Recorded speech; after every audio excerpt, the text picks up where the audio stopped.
Srimad Bhagavatam. Sometimes they're called the invocation verses of Srimad Bhagavatam, specifically the first 3 verses of Canto 1, Chapter 1. And then we'll be discussing a few more verses leading up to the 6 questions asked in Chapter 1. It's questions by the sages to Sutta Goswami. So we'll cover just up to that. So all of this is a prelude to those questions, or it's in a capsule form. It's the essence of the entire message of Srimad Bhagavatam.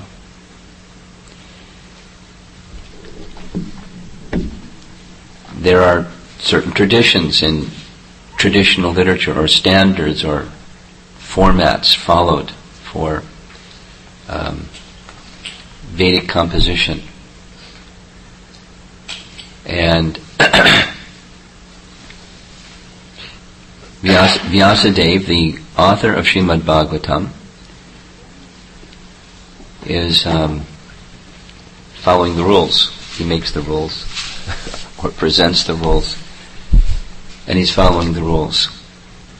So, one of the rules is the subject matter is explained right at the very beginning, and invoking the Ishtadev, the worshipable personality of Godhead, for the author. So this is what's in the first 3 verses of the Bhagavatam. The first verse is a statement of the absolute truth. We're going to cover these in more detail, so I'm just stating them now. What is the absolute truth? And then the next verse is, what is Srimad Bhagavatam? And what is the standard of Dharma or religion? The topmost standard of Dharma or religion. And the third is invoking blessings upon the reader that they may taste the nectar, the mellow, the rasa of Srimad Bhagavatam. So I thought it'd be nice to start with this first morning session is, what is Srimad Bhagavatam? What is it that we're studying, spending time studying? And why? I decided in preparing for this that the verse that you see projected here, this is what's in my heart, at least, as the theme of this whole presentation. Chaitanya Mahaprabhu was meeting with the Mayavad sannyasis in Benares. The only reason he met with them, he was not meeting with them, but because the sannyasis, thousands of them, were criticizing Chaitanya Mahaprabhu, because he was also initiated by Keshava Bharati, and the name Bharati is detailed in Chaitanya Charitamrita, but it's derived from one of the 4 names that come from the sannyas order from Shankaracharya in Shringeri Math. Bharati is one of the categories. So, in essence, as far as they were concerned, he was initiated by one of them, one of their Shankara sannyasis. And he wasn't doing what they do. He was out of line. He was, instead of studying Vedanta Sutra, he was partying. He was singing and dancing with ordinary people and things that sannyasis don't do. And so they were criticizing him. He doesn't do what he's supposed to do. He does what he's not supposed to do. And so the devotees of Lord Chaitanya were hearing this criticism, and it was paining them to hear vilification of Chaitanya Mahaprabhu. They didn't want to say it to Chaitanya Mahaprabhu because that would disturb him. But they felt it, and he could read their disturbance, and so he asked, "What's disturbing you?" And they said, "Do something." They're criticizing you, and we can't stand it. And if you could just give them some association, then it could transform them. But Lord Chaitanya was not accepting their invitations for lunch and other things. He just was staying aloof. Then one, by divine arrangement, that means by Lord Chaitanya's own arrangement, one Brahmin came and invited him for lunch. And said, "I'd like to invite you and all the other sannyasis in Benares, all the other Mayavadis, and you. You're like 10,000 against one. Please come." So he agreed, because it was his own arrangement. And when he came, they were all there waiting for him. You know this Leela, right, in Chaitanya Charitamrita. And Lord Chaitanya took a very benign, soft approach. He washed his feet at that place where everyone would wash their feet before entering into the assembly area. And he sat down in the place where the foot wash was. And he was showing his position of humility. And they stood up and said, "Please come sit with us." And his response is, "I'm not qualified to sit with you." But at the same time, he exhibited his Brahma-jyoti, his divine effulgence. And the Mayavadis, that's their worshipable object, is the Brahma-jyoti. And there he is, showing the Brahma-jyoti. Wow. He's not just one of us. So the chief sannyasi came and extended his hand, said, "Please come sit with us." So Lord Chaitanya came and sat with them in a very humble mood. And he got right to the point. Prakashananda Saraswati said, "Why do you do these things? You do the things you're not supposed to do, and you don't do the things you're supposed to do. Please explain." And Lord Chaitanya said, "When I received initiation from my spiritual master, he told me, 'You're a fool. You're not qualified to study Vedanta Sutra. You should just chant Hare Krishna.'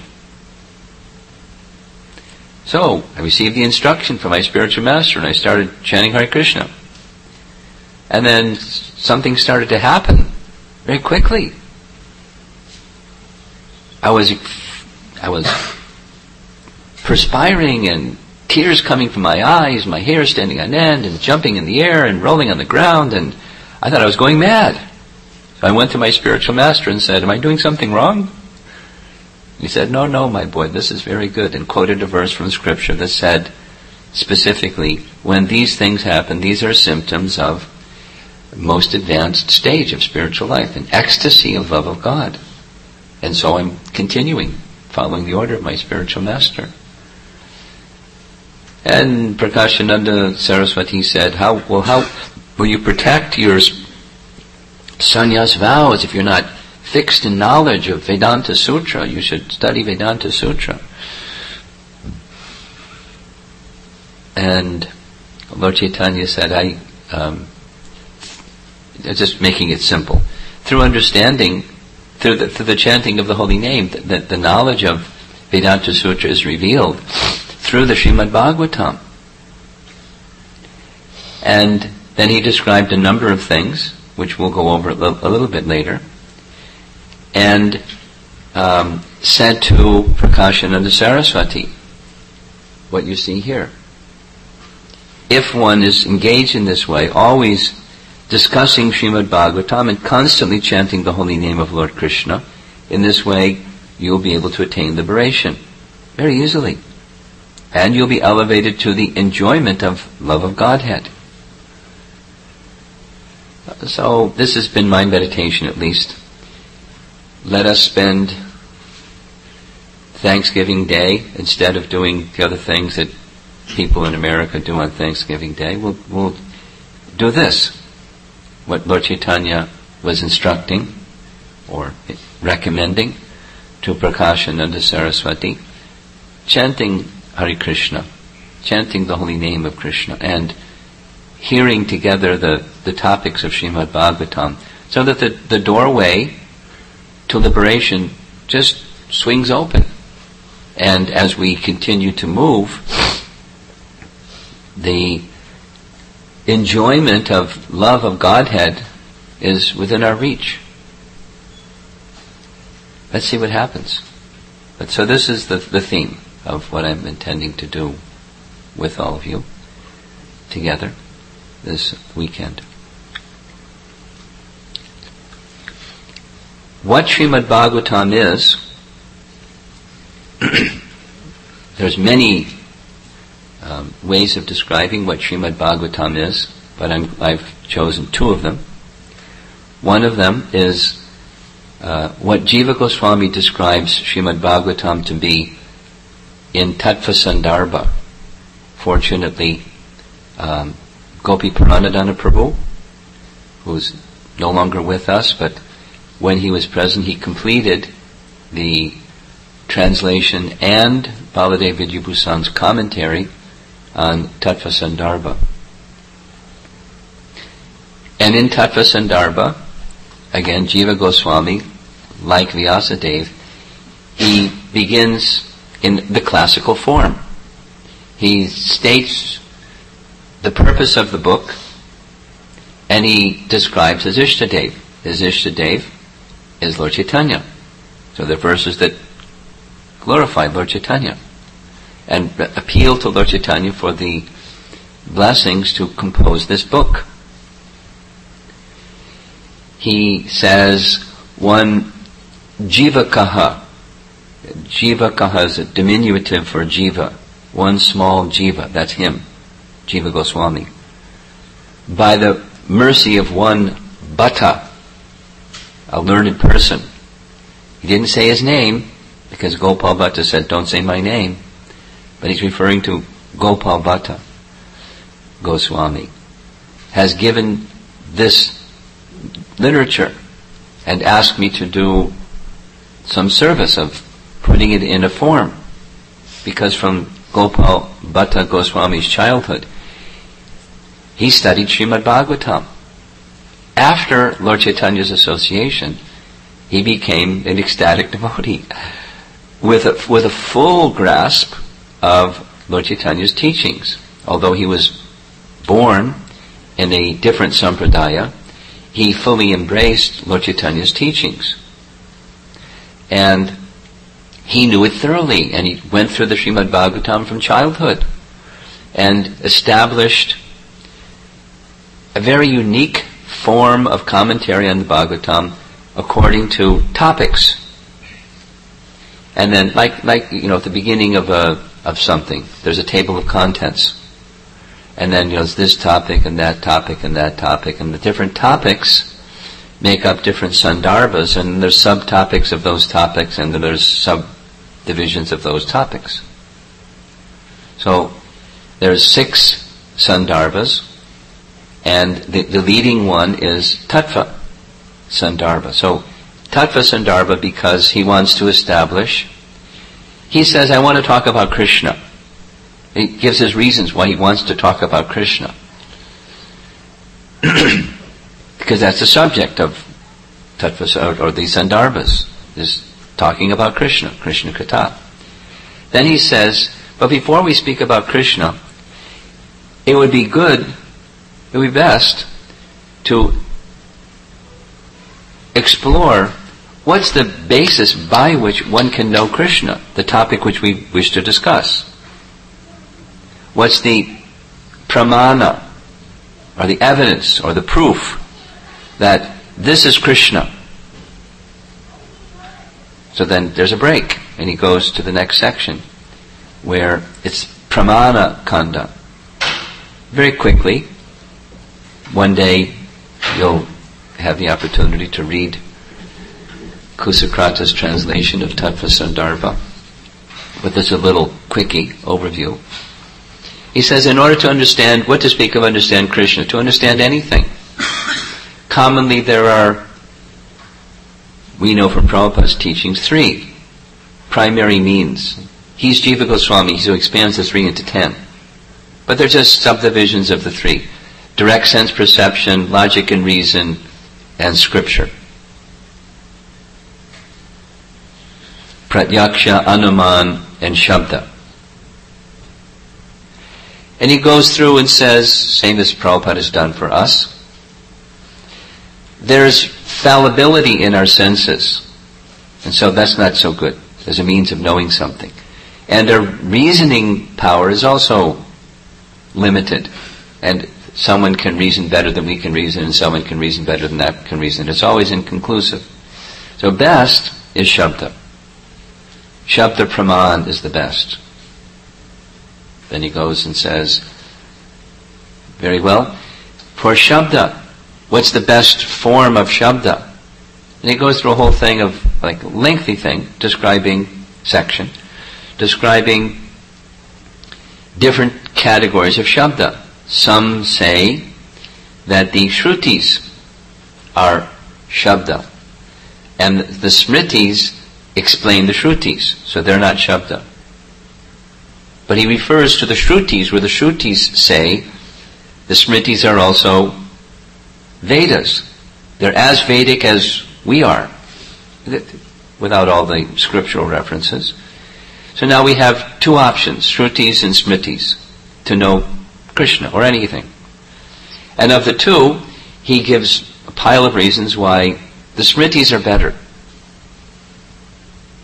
Smritis are better because the language is accessible. It's good for everybody. It's they are preserved far more completely than the Shrutis. The Shrutis, there's some history in which vast portions of the Shrutis were destroyed by invading kings. Where there were libraries, they just burned the libraries, and in short, some statistics are given where something like 8 to 12%, depending on which of the Rig, Sama, Yajur, or Atharva Veda messages are remaining. So it's how you to understand the body of some literature if you have 8 to 12% of that literature. Supposing somebody gave you a Bhagavad Gita and said, here's 10% of the verses of Bhagavad Gita. Please try to understand it. It'd be difficult. Especially if you got chapter 1. To understand Bhagavad Gita. It'd be challenging. So, instead, the Smritis are available in full instead of in part. And specifically the author, because they're as Vedic as, one is as Vedic as the other, the Smritis explain that which is difficult to understand.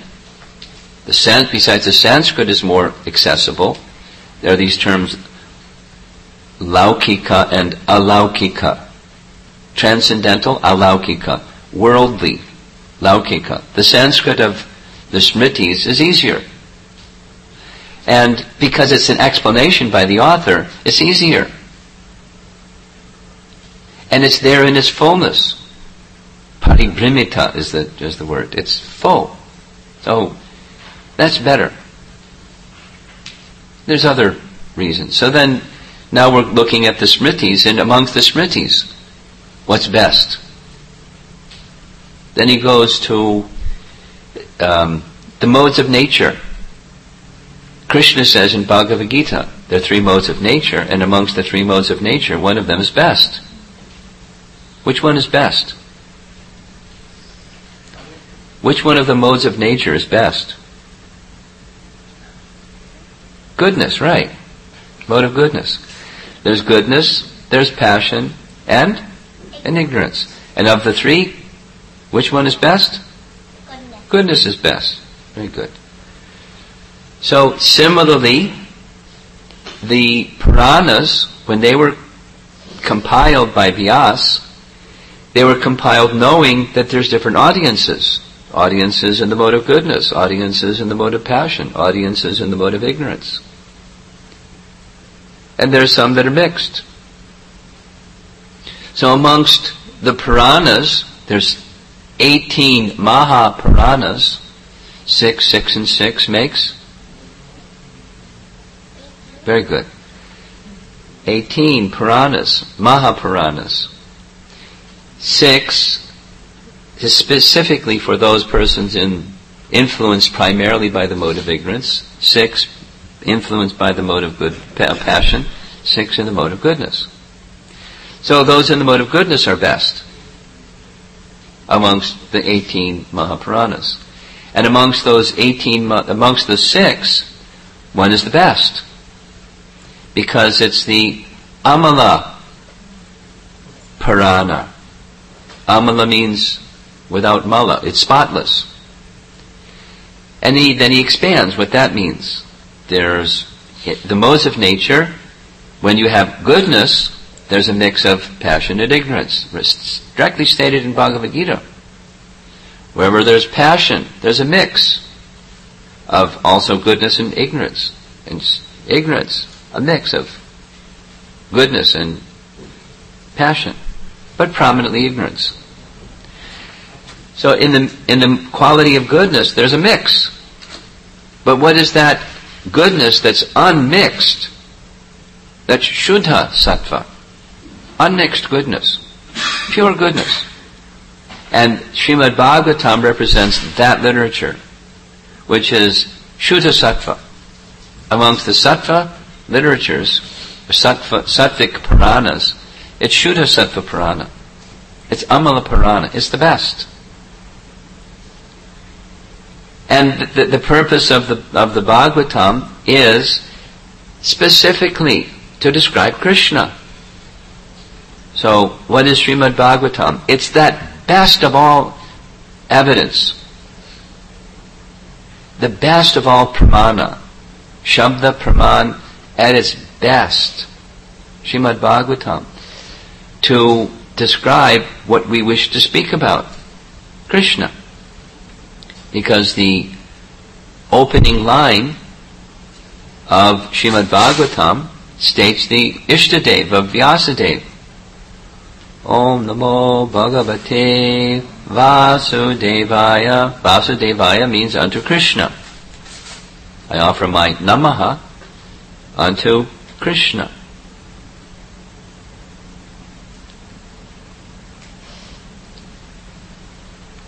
So that's what Srimad Bhagavatam is. What we're spending time discussing is the best means of knowing the subject matter of Krishna, or the best means of knowing any subject matter you wish to know from a transcendental perspective,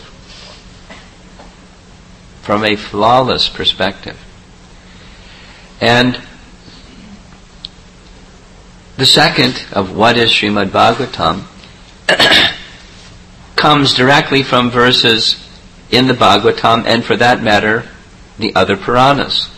This is one of the presentations that Jiva Goswami makes in Tattva Sandarbha. It's not only Srimad Bhagavatam says, I'm the greatest.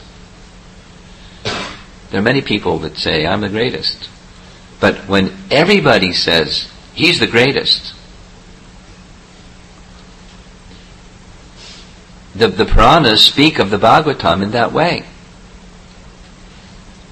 I think of it this way. Supposing I'm a graduate student at some university, and I have an important question that I'd like to ask, and all the department heads of all the departments of the university have an assembly, and they've agreed to honor my question. They don't know yet what my question is. So I enter the room, and there's all these heads of departments of different schools of knowledge, and I say, who should I address my question to? And they all point to the same person. Him, because he's the best. In academia, that's never going to happen. Anybody that knows anything about academia knows that's never going to happen. But that's what the Puranas do. They say the Bhagavatam is the best. And they give their reasons why the Bhagavatam is best. And one of those is Garuda Purana. So we know that the setting of Srimad Bhagavatam, as shown here, is Shukadeva Goswami, who heard the essence of the Bhagavatam from his father, Vyasadeva, who heard Srimad Bhagavatam from Narada, who heard from Lord Brahma, who received directly from the personality of Godhead. So in disciplic succession, Shukadeva Goswami is presenting this Amala Purana to the king, which means perfect speaker, perfectly qualified receiver of the knowledge, and therefore the fructification comes. Qualified broadcaster, qualified receiver. The fructification, the goal of the whole message, of transmitting the message of Srimad Bhagavatam, is made possible because of the qualified receiver, the qualified speaker. So here's the Garuda Purana verse, where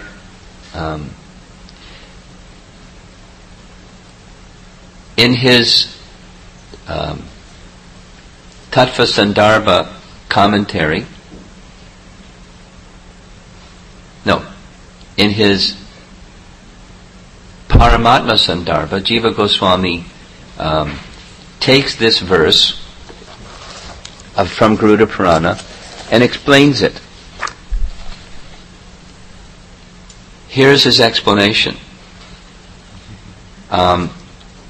It's a translation of just 3 anuchets. That's like you say, chapters. And it's 105 through 108. In this 105 through 108, if you like, it's online. You can go to the temple website and download it and read it at your leisure. And you better have strong jaws, because the chewing gets a little difficult. It's like, it's a very rigorous presentation of something that I'm going to try to make it like a smoothie. Real simple and yummy. Goes down real easy. But if you want to go through, just to get a sense of how Jiva Goswami puts on his boxing gloves and knocks out the impersonalists and presents the meaning of this verse of Garuda Purana, you're cordially invited. In this section of Paramatma Sandarbha, Jiva Goswami says it's to be understood as appropriate that for the benefit of the reader, a particular Purana may promote itself and may promote the persons whom the Purana is speaking about. That's to be understood. It's a service to encourage the reader to step up and assimilate this message. But a number of the Puranas, and particularly in this verse, Garuda Purana, really goes rah, rah, rah, sis boom ba, that Srimad Bhagavatam is the best in very explicit terms. So we're going to spend some time following the footsteps of Jiva Goswami and taking a look at what the Garuda Purana says. So you can see the first one. We'll go through them one by one. The Srimad Bhagavatam is the most perfect Purana. There's the mode of goodness, passion, ignorance, and then there's Shuddha, goodness, pure goodness. This Bhagavatam is the best. There's a verse at the very end, towards the very end, the final chapter of Srimad Bhagavatam, which describes this. Similarly, Srimad Bhagavatam Puranam Amalam Yad Vaishnavanam Priyam. So it begins, Srimad Bhagavatam is the spotless Purana. It is most dear to the Vaishnavas because it describes the pure and supreme knowledge of the Paramahamsas.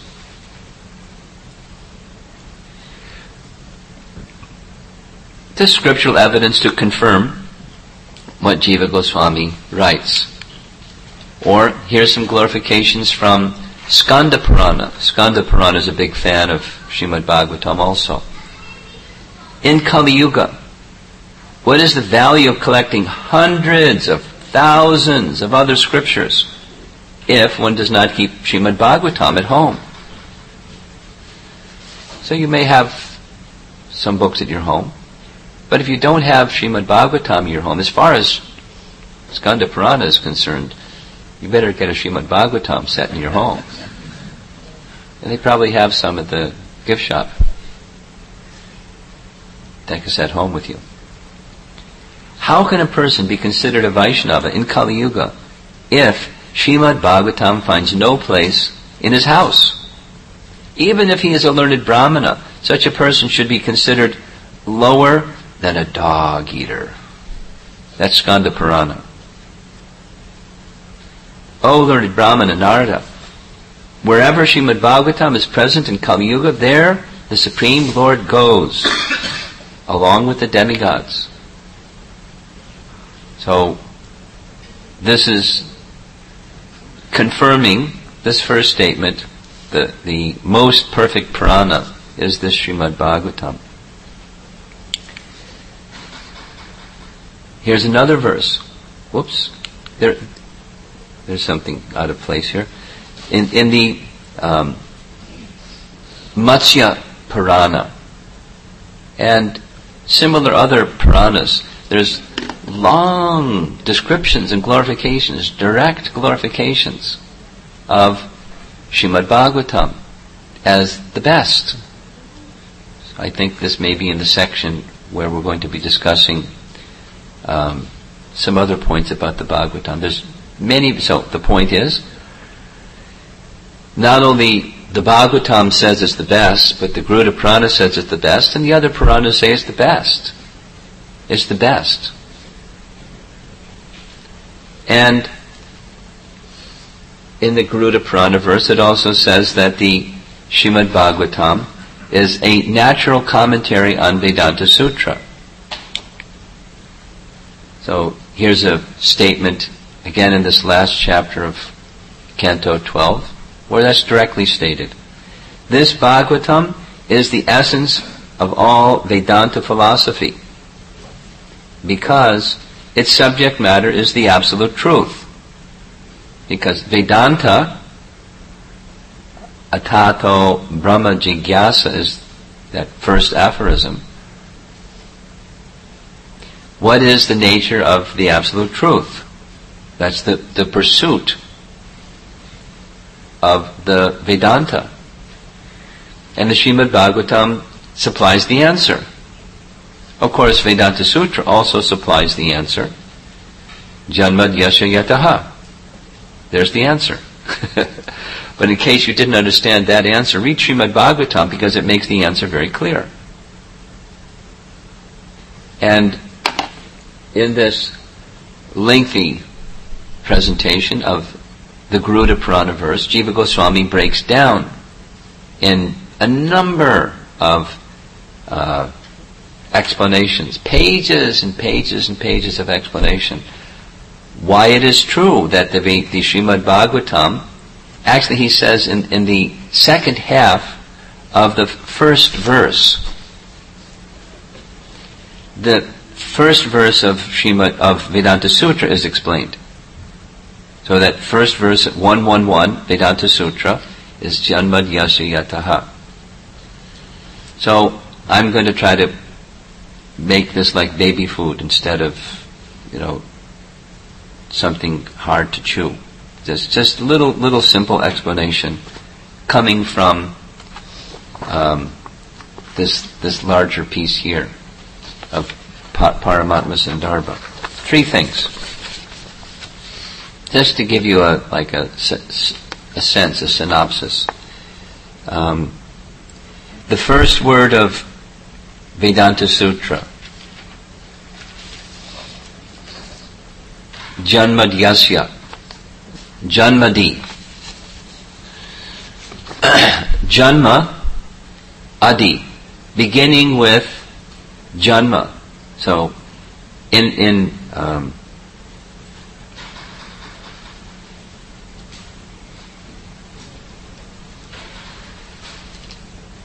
here are the first words of Vedanta Sutra. Now, therefore, one should inquire about Brahman, Janmadyasya Yataha, are explained in the first verse of Srimad Bhagavatam, where it is said, Param Dhimahi, Satyam Param Dhimahi. That's the last line of the first verse of Srimad Bhagavatam. It's the last line of one of the last verses in the 12th canto. It's the first, it's the beginning and the end. What is the Srimad Bhagavatam? It's meditation upon Param Satyam, which is what Vedanta Sutra is saying. Now is the ataha, now is the time to inquire about the absolute truth. The Bhagavatam is Dhimahi, meditation upon the absolute truth.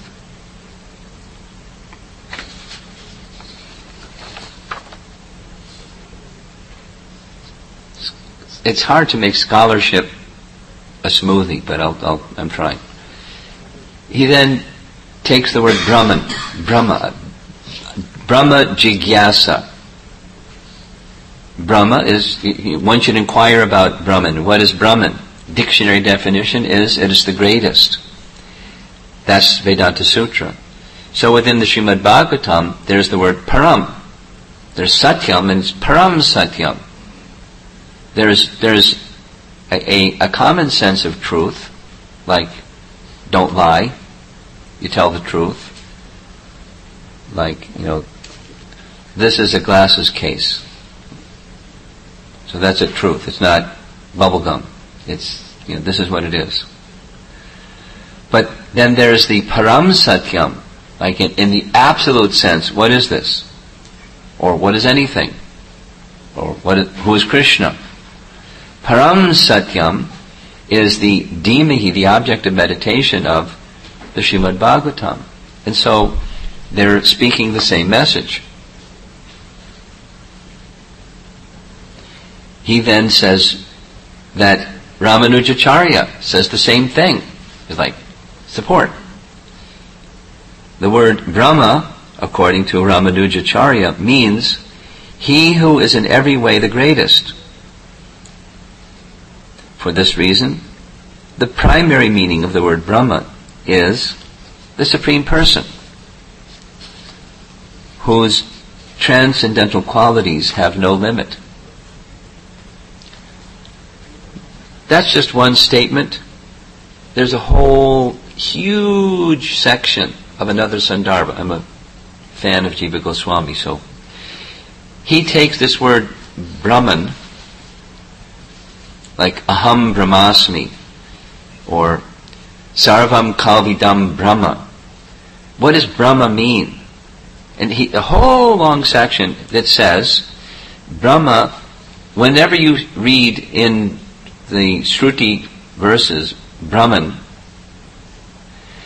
it implies the personality of Godhead, as much as when you speak of rays of the sun, it implies the sun, because rays don't exist separate from the sun, the source of emanation.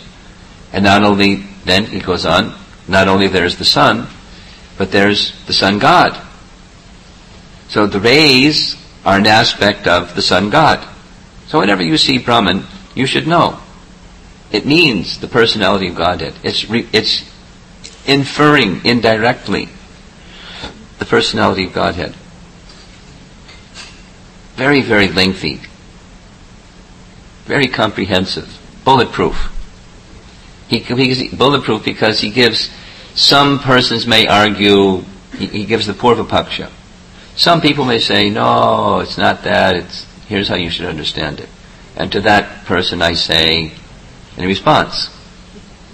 And then they may say, well, we don't agree with that response because, and to that response I will say, it's just checkmate, bulletproof.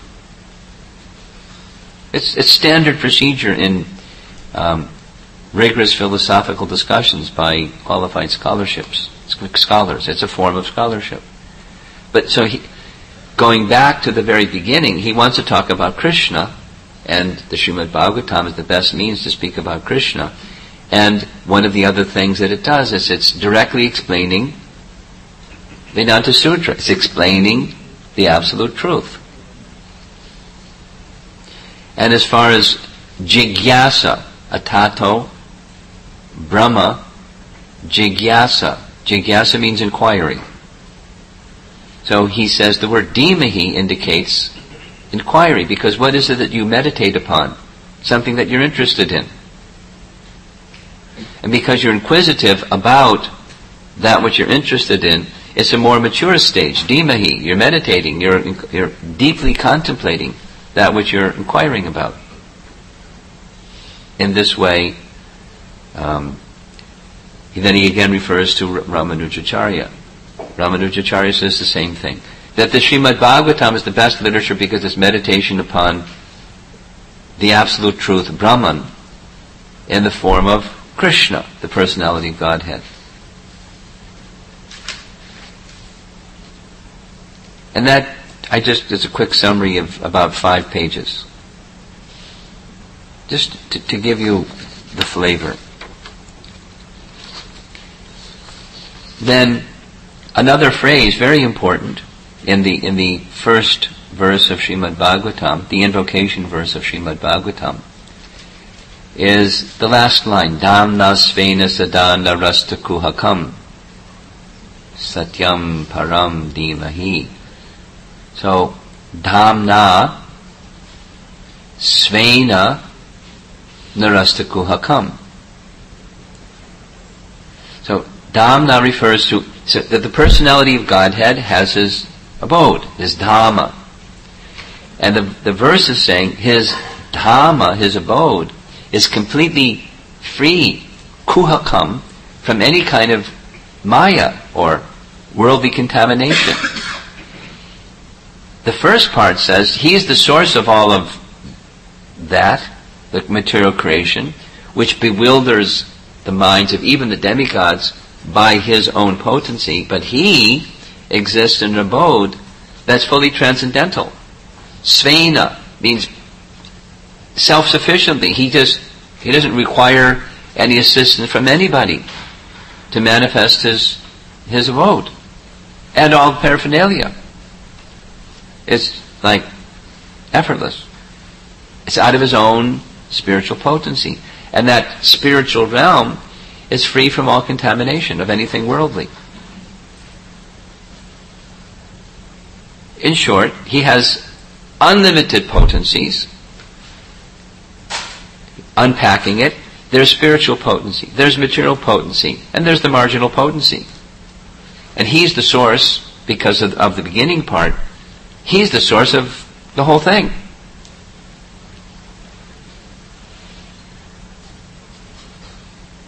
That's the absolute truth. Satyam param dhimahi. Which is the explanation or commentary on, just in those last 2 lines of the first verse, he's explaining Vedanta Sutra. Of course, then those 2 lines at the end of the first verse are expanded upon in the whole Bhagavatam. It doesn't stop there. So much detailed description about creation, so much detailed description about the deluding potency, so much description about the faultless, pristine, pure spiritual abode of the Supreme Lord, etc. The Lord and his potencies mixing are being described in the Bhagavatam, from the material manifestation and the fullness of the spiritual manifestation, so that we can we're qualified through the first 9 cantos to enter into the subject of the 10th canto, where there's no material contamination. And we're not confused when Krishna performs wonderful pastimes that look like it's impossible, so it must be mythology or something. We're not confused.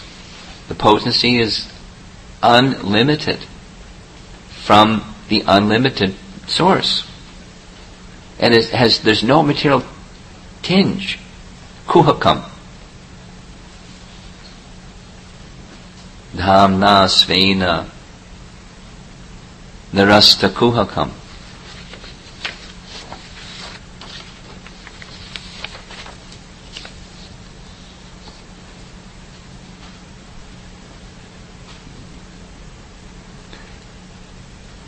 I'll just do one more.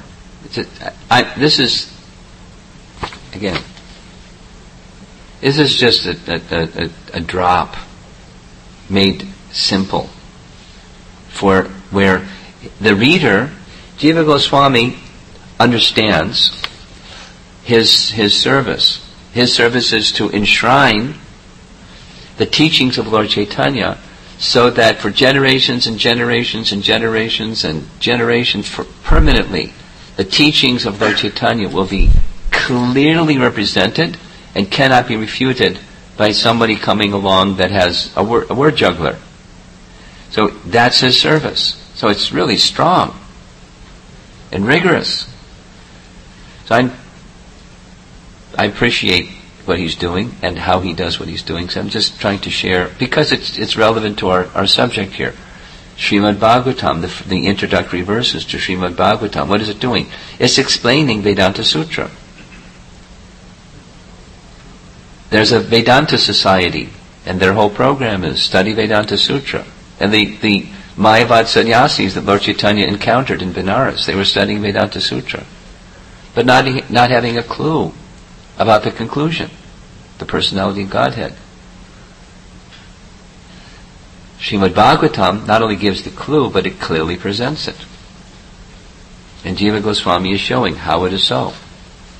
A one-to-one correlation between that difficult to understand Srimad Bhagavatam, Vedanta Sutra, and the easily approachable, relishable Srimad Bhagavatam.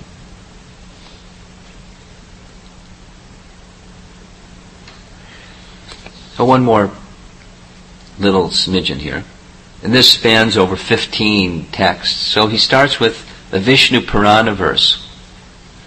And the Vishnu Purana verse says, just like illumination from a fire spreads, although the fire is in one place, and the sun, the energy of the sun and the light of the sun spreads throughout the universe, so similarly, Para Brahman, the personality of Godhead, has energies that spread throughout the whole of the creation. There's the energetic and there's the energy. Using to know an example, here's another one so we can understand it. So now this is going to the third line.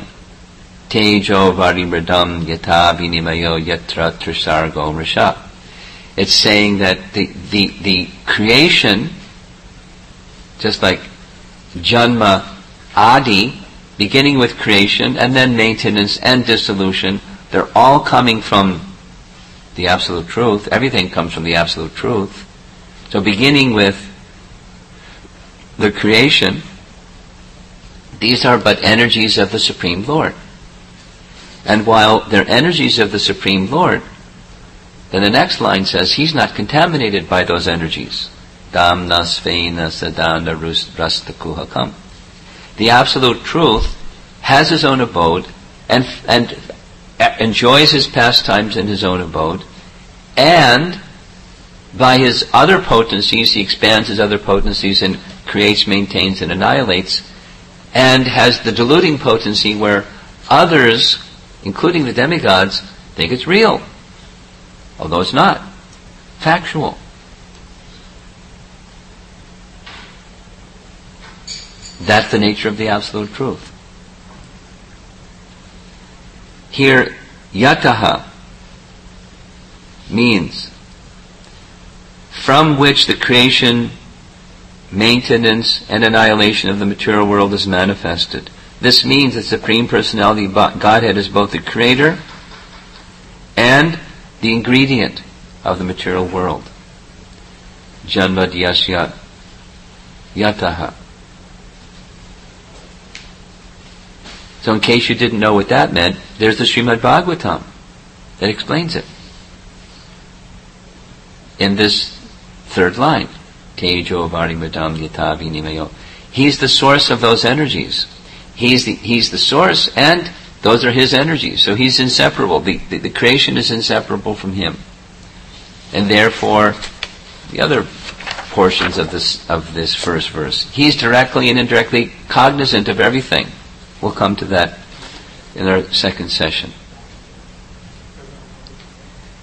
So, back to the Garuda Purana verse. That's just two things. It's the most perfect amongst all the Puranas. It's a commentary on Vedanta Sutra. And then Garuda Purana says it establishes the meaning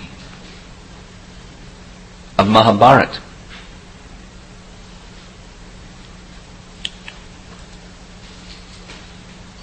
Well, here's another statement on Srimad Bhagavatam is declared to be the essence of Vedanta philosophy.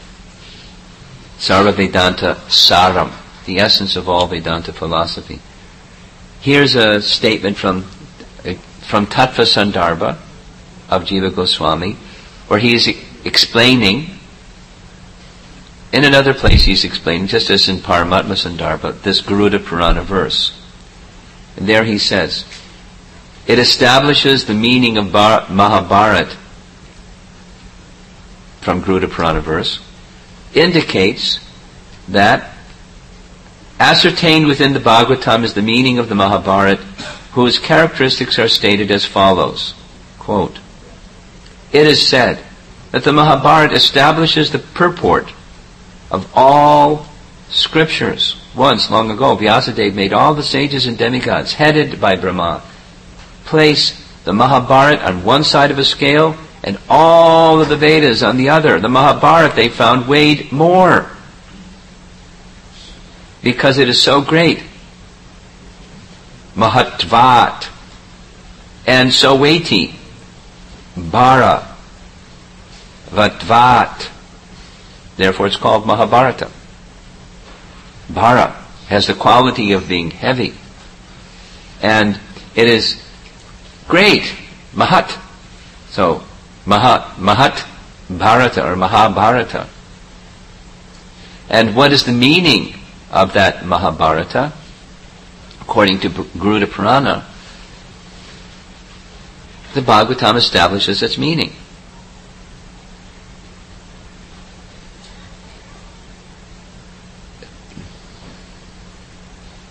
There's many other references in this regard that say, while Mahabharata is presenting Dharma, it's also presenting Paradharma, specifically within the Bhagavad Gita.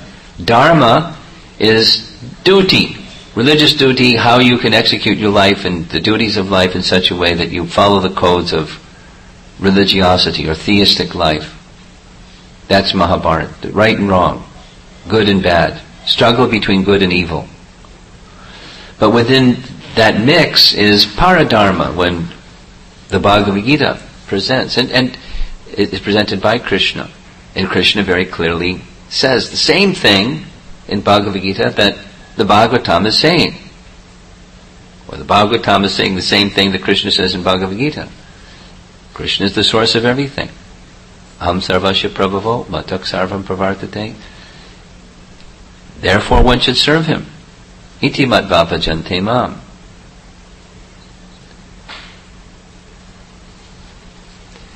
It establishes the purpose of the Mahabharata.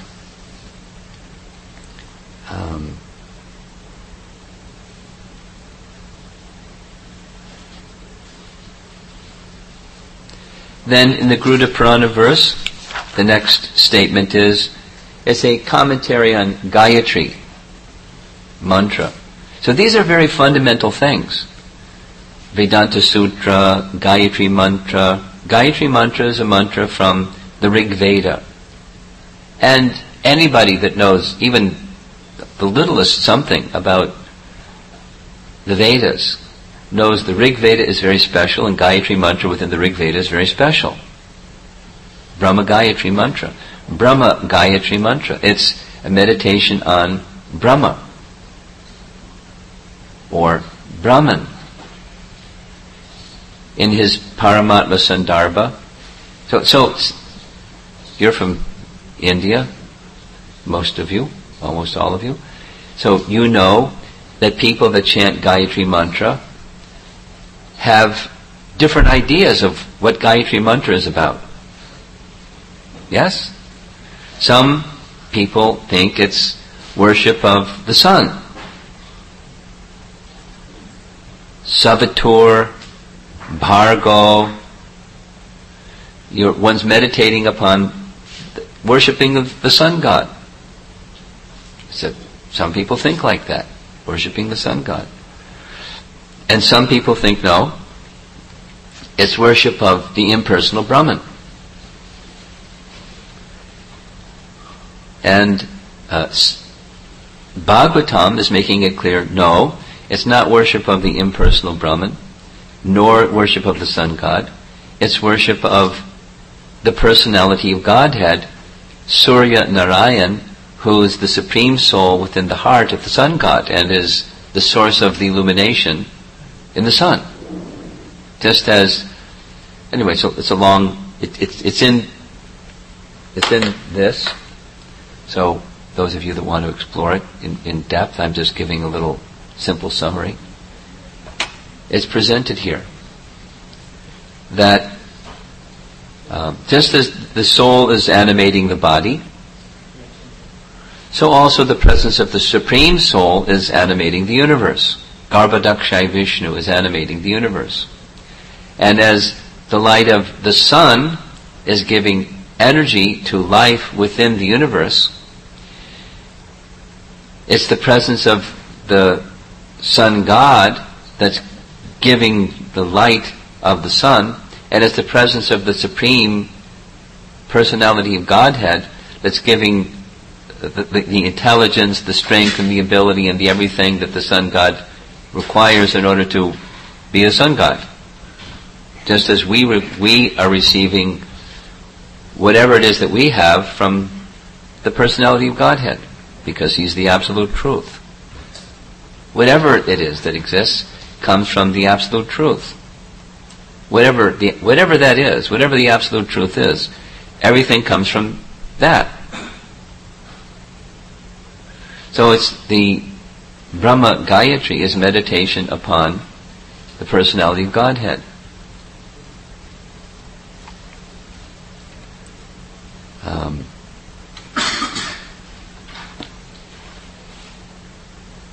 So here's this reference from Chaitanya Charitamrita. Again, this is the talk with Prakashananda Saraswati that I spoke about in the beginning.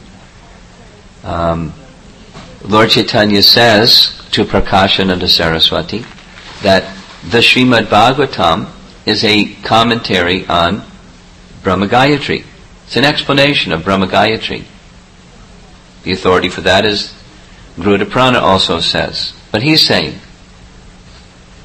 and the terms Satyam Param indicate the absolute truth, or some of you are familiar with this. So Sambandha Abhideya Prayojana. Anyone not familiar with that? Sambandha Abhideya Prayojana. Not familiar? Okay, a few. Lord Chaitanya said in his talks with Prakashananda Saraswati, he said, the subject matter is very simple. Vedanta Sutra, or any teaching, there are three parts. Relationship, Sambandha. Everything has its source of emanation, and the relationship between everything and its source, that's Sambandha. Those of you that know Hindi, you know that Sambandha means relationship. Sambandha Gyan. So the first two of the four parts of Vedanta Sutra speak about Sambandha, the absolute truth and that which comes from the absolute truth, and relationship of those things with the absolute truth. And establishing oneself in that relationship with the absolute truth. That's Sambandha. Then when you act in that relationship, that's another category. That's Abhideya or sadhana. And then there's the result of when you act in that relationship. It's prayojana or sadhya. The fruit. When you act in a relationship with the personality of Godhead, what happens? And these are the standards by which you can know you're properly doing the relationship part, or you've had a proper understanding of the correlation between whatever and the source of emanation, between yourself and the source of emanation, or some part of creation and the source of emanation, and then how to act in relationship with those things and the absolute truth, and then the fruit. So those are the three. And Lord Chaitanya is saying to Prakashananda Saraswati that Satyam Param indicates Sambandha, the relationship of the absolute truth and all things that come from it. And then Dhimahi indicates the action in that relationship. In this case it's meditation upon, but meditation upon then is followed by practical service. And then the ultimate goal. Through the medium of service, one becomes established in that relationship. And one experiences, as he said in exactly the very next verse, the experience of the ecstasy of love of God. The mature fruit comes from following the process. So just in that phrase, Satyam Param Dhimahi, Sambandha, Abhideya and Prayojana, the whole of Vedanta Sutra is there. And then it's unpacked. Like, anybody here ever make ghee wicks? You take a bunch of cotton and a little bit of ghee, and you put the cotton in a little bit of ghee, and you turn it, and you put a little more ghee, and you turn it, and it gets tighter and tighter and tighter, and you get a ghee wick. Then you can do it the other way. Take the cotton and just fluff it out into little fibers. You get little strands of cotton. That's what the Bhagavatam is. It's taking the ghee wick, and then it's got this strand and that strand and that strand. You put it all together, you got a ghee wick. The ghee wick is Satyam Param Dhimahi. It's meditation upon the relationship of all things with the absolute truth. And then acting upon that relationship in the form of devotional service and experiencing the fruit, the fullness, the mature stage of acting in that relationship. That's Satyam Param Dhimahi. In the Bhagavatam is all the strands of fiber that make up the ghee wick. And then you put it all together. So you can take it apart and you can put it together in a very capsule form. Mahaprabhu is saying, everything is there within this first verse. Satyam Param Dhimahi. And what is that? It's already been described. He is the source of everything in this material creation, yet he has his own abode that's free from material contamination. And so there's the matter and spirit and the controller of both. And he is the source, the cause of all causes, the absolute truth.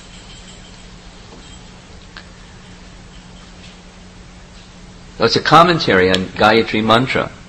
Here's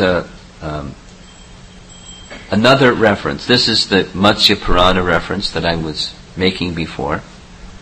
That Purana, known as Srimad Bhagavatam, which explains the topmost position, the principles of religion, with reference to the Gayatri Mantra. The very phrase Dhimahi tells it, because in Sanskrit there are different words for meditation. Yes? In the Eightfold Yoga system, Ashtanga Yoga system, the last three, dhyana, dharana, and samadhi. It means meditation and meditation and meditation. But it's different stages or degrees or intensities of meditation. Samadhi is completely absorbed. And then there's stages before that and stages before that. Dhyana, dharana, samadhi. And dhimahi also means meditation. But it's a particular form of meditation within the Sanskrit language. It indicates Gayatri. You hear dhimahi, Gayatri. It's meditation specifically upon the absolute truth. Brahma-gayatri. Meditation upon Brahman. As is Vedanta Sutra. So these are very foundational messages. But Garuda Purana is saying it's all there in the Bhagavatam. You don't need to go anywhere else. You don't need any other literature. If you just have this one literature in your library, Srimad Bhagavatam, you're set. Then there's other things that help understand that one thing. So that's nice. The Sandarbhas help us understand that one thing. And, the other day someone was describing to me how he came to Krishna consciousness.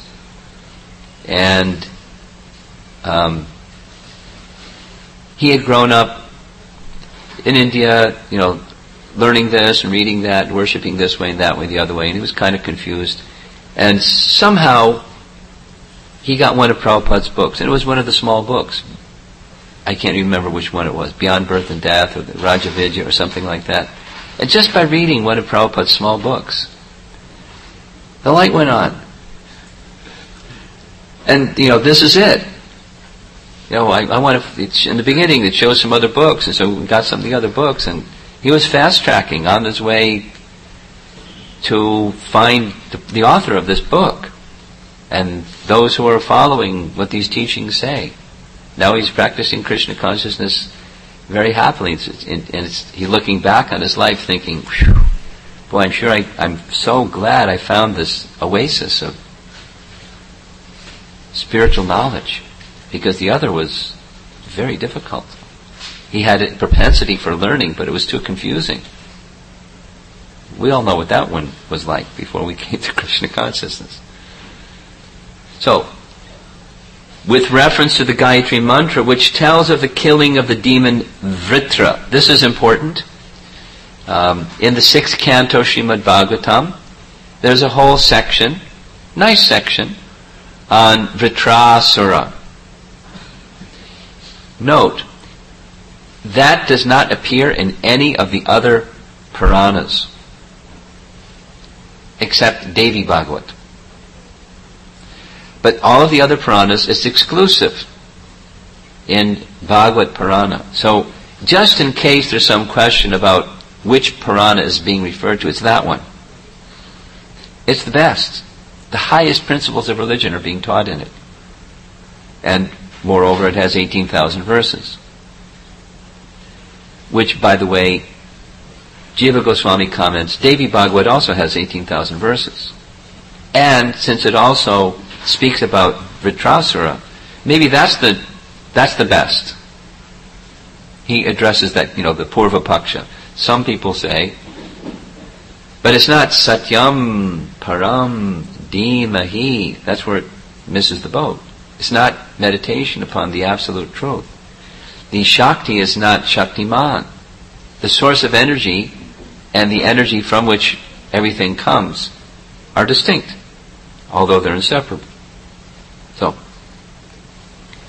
whoever writes out a copy of Srimad Bhagavatam, places it on a golden lion throne, like an asana, an altar, and presents it to someone on the full moon day of the month of Bhadra, will attain the supreme goal. So if you want to attain the supreme goal, make a handwritten copy of Srimad Bhagavatam, put it on a golden throne, and give it to someone on the full moon date of the month of Bhadra.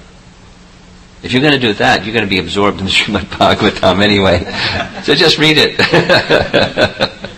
But it's glorifying. This is such a literature that you're going back to Godhead. Just make a gift of Srimad Bhagavatam. Look up in your Vaishnav calendar, what's the month of Bhadra, the full moon, and give a Bhagavatam set to somebody. Make a nice throne. Give it to them. Go back to Godhead.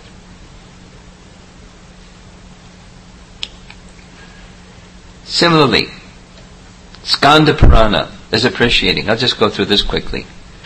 And as you see, below the reference where it comes from, the Agni Purana, Srimad Bhagavatam, Skanda Purana, here's the Skanda Purana reference. In Kali Yuga, what is the value of collecting hundreds and thousands of other scriptures if one does not keep Srimad Bhagavatam at home? How can a person be considered a Vaishnava in Kali Yuga if Srimad Bhagavatam finds no place in his house? Oh, we discussed this. Even if he is a learned Brahmana, such a person should be considered lower than a dog-eater. Oh, learned Brahmana Narada, wherever Srimad Bhagavatam is present in Kali Yuga, there the Supreme Lord goes along with the demigods. A person who faithfully recites one verse of Srimad Bhagavatam every day, O sage, attains the fruit of reading the 18 Puranas. So if you don't have a Srimad Bhagavatam set yet, you know what to do. Read one verse a day. You can read more than one verse a day, but read one verse a day. In 18,000 days, you've completed the Bhagavatam. And you do like that, and you're on your way back to Godhead. In this final chapter of the Bhagavatam, it's stated, just as the Ganga is the greatest of all rivers, Lord Achyuta is the supreme among deities, and Lord Shambhu, the greatest of Vaishnavas, we know this line, Vaishnavadam Yata Shambhu. So Srimad Bhagavatam is the greatest of all Puranas. Purananam idam tata. Purananam idam tata.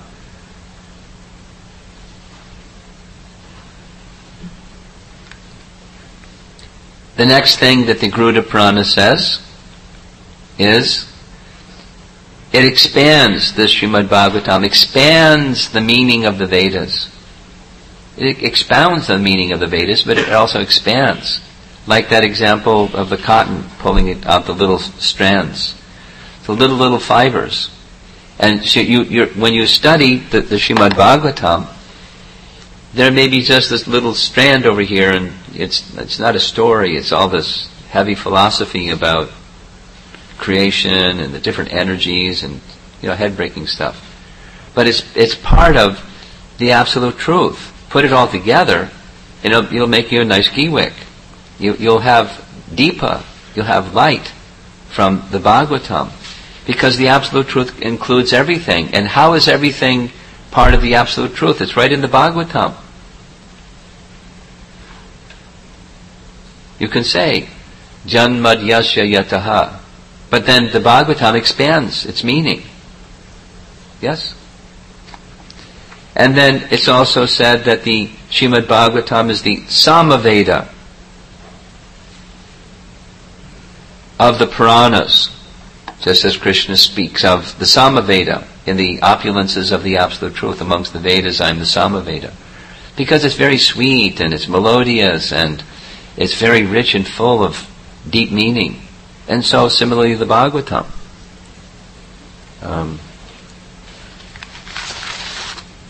I extracted it from here also. Maybe I'll just read it, because it's nice. This is from Paramatma Sandarbha. Jiva Goswami is taking these meetings of the Garuda Purana and explaining them. Text 25. The Supreme Lord describes himself in these words in Bhagavad Gita, of the Vedas I am Samaveda.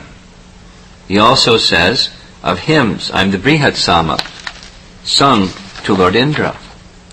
The Supreme Lord is also glorified in these words of the Brihat Sama. Quote. So this is from Brihat Samaveda. The Supreme Personality of Godhead is the supreme abode. He is beyond the earth, beyond the sky, beyond the material heavenly worlds. He is greater than the great. He is more handsome and glorious than all the glories of this world. So he's the Srimad Bhagavatam is the Samaveda amongst the Puranas. And the next it says it was spoken by the Lord Himself, which is important because the Vedas are understood as direct manifestation of Lord Narayan. Yes? That's what makes them special, because they're directly manifest by the breathing of Lord Narayan, and then received by various personalities in different ways, and then presented. That's the Shrutis. But the Srimad Bhagavatam is also directly spoken by the Lord Himself, and is confirmed. Tene Brahma Hridaya Adikavaye. Directly the personality of Godhead, Garbhodakshay Vishnu, spoke, imparted into the heart of Lord Brahma this message, and he received it. Just like when the demigods were appealing for Krishna to descend, to save Mother Earth because of the overpopulation of demoniac kings. When the prayer went to Lord Vishnu, the only one who heard his response was Lord Brahma, because he had a special receiver. And the Lord has a special broadcaster for those who have special receivers in their heart. And then the Lord told him, please relay the message to the demigods, that they should take birth on earth first. So, Tene Brahma Hridaya Adikavaye. The speaker of the Srimad Bhagavatam is the Lord Himself. And finally, the Garuda Purana verse says there's 12 cantos, hundreds of chapters, and 18,000 slokas.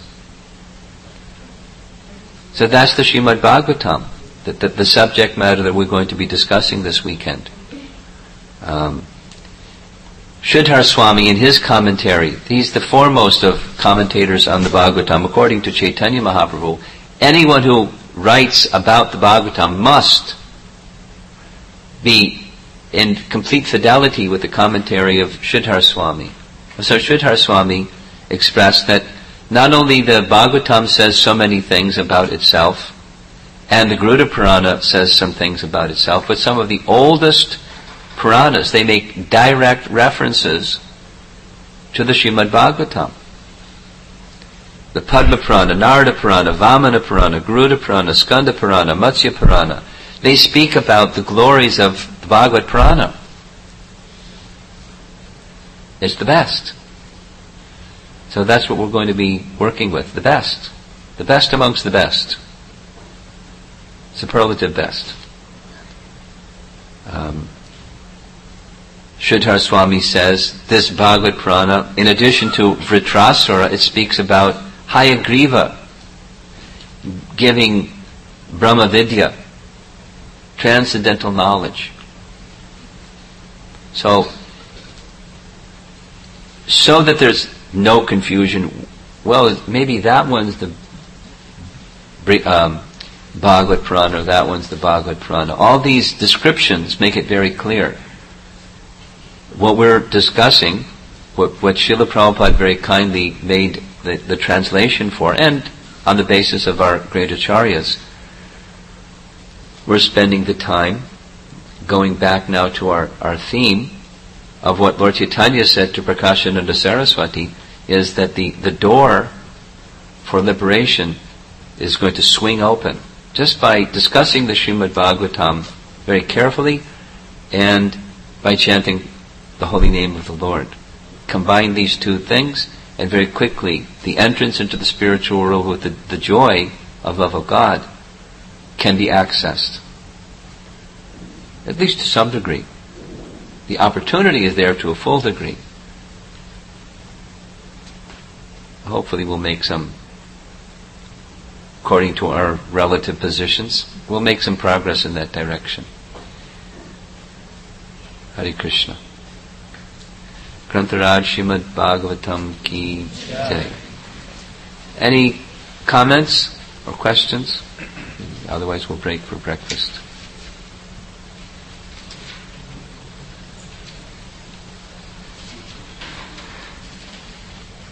Up front here? You have something? Yes. Okay. Okay. Thank you, Maharaj, for the nice class.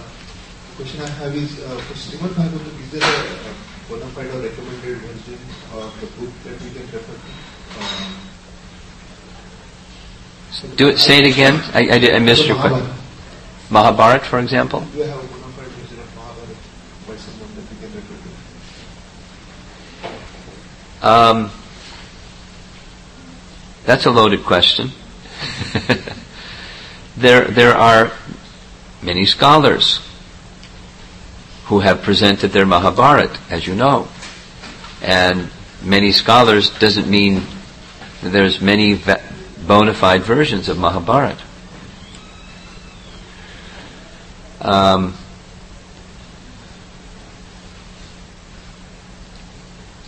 That question that you just asked, similar version of Ramayana, was asked of Srila Prabhupada, and he recommended a particular translator's rendering of Mahabharata, but he wasn't fully satisfied with it.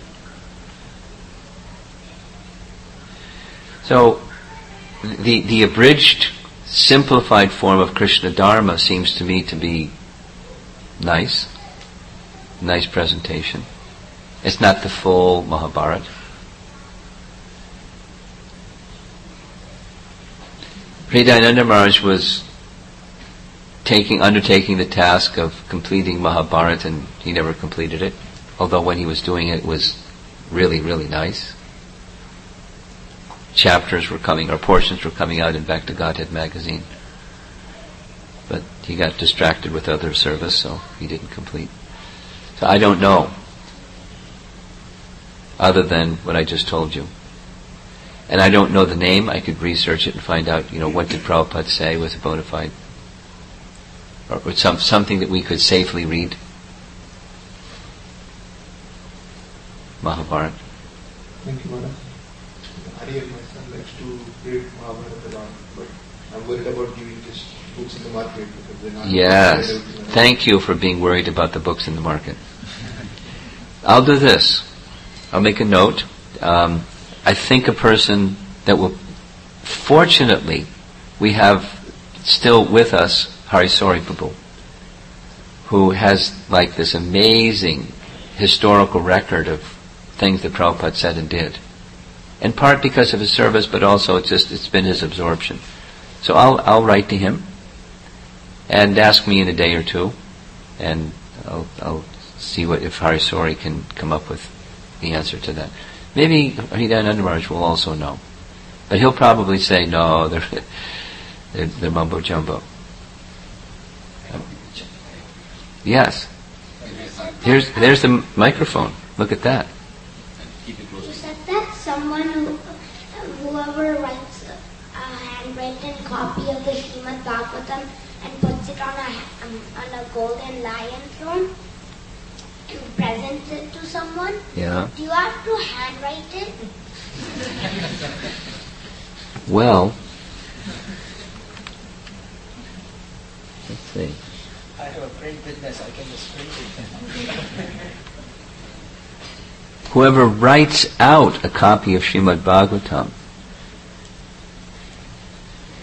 well, let's say, like something that Jiva Goswami did, is he commissioned brahmanas that were good as scribes, and they wrote things out. Right? They made copies of the Goswami literature. So you could commission the BBT, you please make a nice copy for me. I'll give you some payment, and then that will work. Okay? Someone else?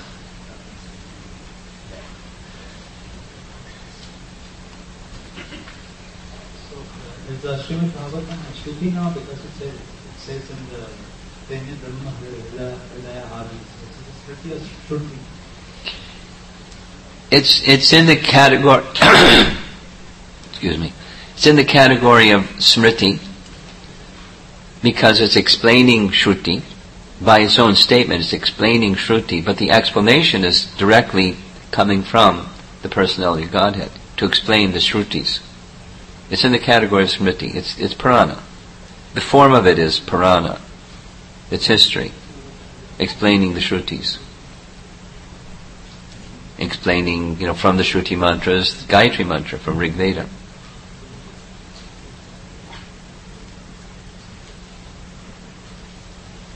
Yes? Up front.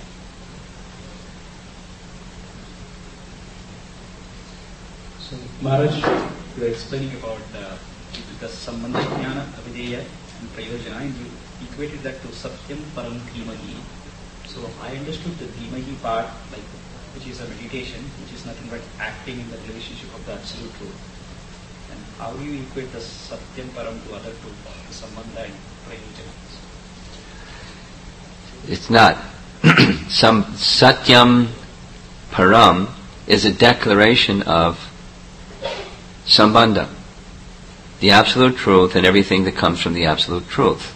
That's Sambandha, is Satyam Param.